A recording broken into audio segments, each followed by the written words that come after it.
Hi, this is Mrs. Larson. This is parallel lines cut by a transversal. So this is what your typical picture will look like. You'll have your two parallel lines, in this case M and N. Remember, parallel lines never intersect. And you'll have your transversal. And all the transversal is another line that goes through or cuts the parallel lines. It's kind of like a crosswalk over railroad tracks. We have many different types of angle relationships. The one thing you need to remember is if the two angles look like they are congruent, if you have this basic picture, they are. If one looks big, one looks little, then they're supplementary. Remember, supplementary means they would add up to 180. Okay, so if you're looking at this picture, and this is just a side note, 1 and 2, angle 1 and angle 2 would form a straight line, so they would be supplementary. They're not going to be congruent to each other. Okay, on this page, we're actually looking at alternate exterior angles. Exterior implies outside the parallel line. So we're talking about angles 1 and 2 and angles 7 and 8. And I do have them color-coded here. Okay, so angle 1 is congruent to angle 8. Alternate exterior angles are congruent if they have that relationship. So right here in the purple, this is angle 1, and that is congruent to angle 8. They're going to be on opposite parallel lines, and they're going to be on different sides or alternate sides of the transversal. So 1 is on the top on the left, 8 is on the bottom on the right.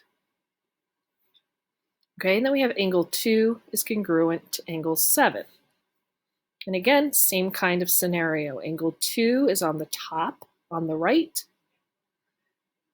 Okay, and angle 7 is on the bottom on the left. So they're on alternate sides of your transversal. One's on the top, one's on the bottom. Okay, our next type of angle relationship is alternate interior angles. Interior implies inside the parallel lines. So we're talking about these 4 angles right here. And in this particular picture, you can see that one of the angles is acute, or smaller than 90, and the other angle is obtuse, or greater than 90, but less than 180. Okay, so our two acute angles, angle 3 and angle 6, would be congruent to each other.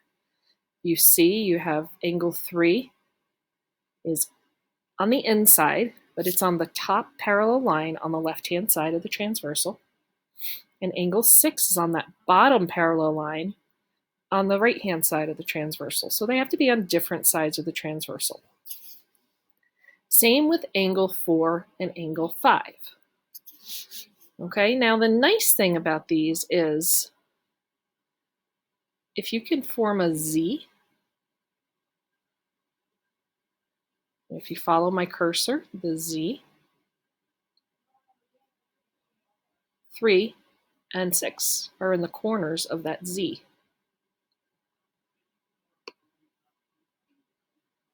Here's the Z.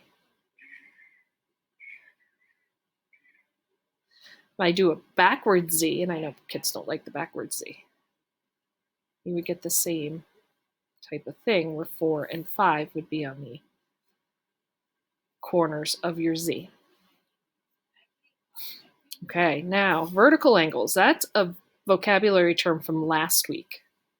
So I hope you remember what vertical angles are. We're going to look for the X formed by the lines.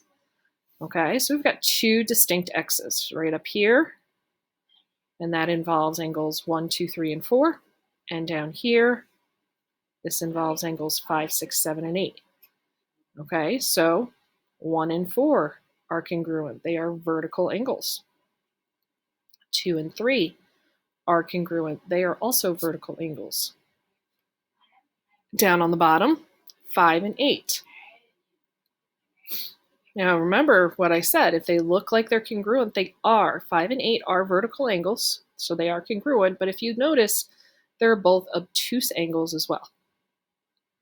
And then 6 and 7, they're both acute angles, they are vertical angles, and they would be the same measure. And then we have corresponding angles. Now, this is a new vocabulary term this week. They're in the same position on the different parallel lines. Okay, so if I just focus here on angle 1, that's on the top left-hand side on that top parallel line. I have to go down to the bottom parallel line to find its corresponding angle, top left-hand side, and that would be angle 5. Okay, so you're going to end up with one on the exterior and one on the interior for this. Okay, so 1 and 5 are congruent. 2, again, on top of that top parallel line on the right. Go down here, it's on top of the bottom parallel line on the right, so 2 and 6. And then 3 and 7, and 4 and 8.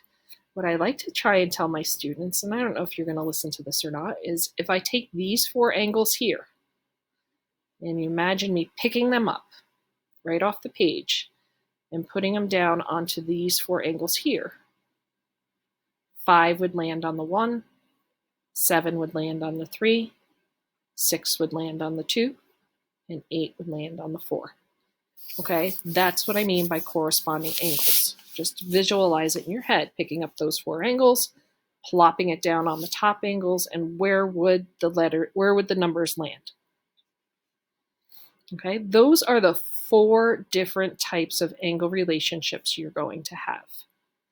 Corresponding, vertical, alternate interior, and alternate exterior. Okay, you do need to know these.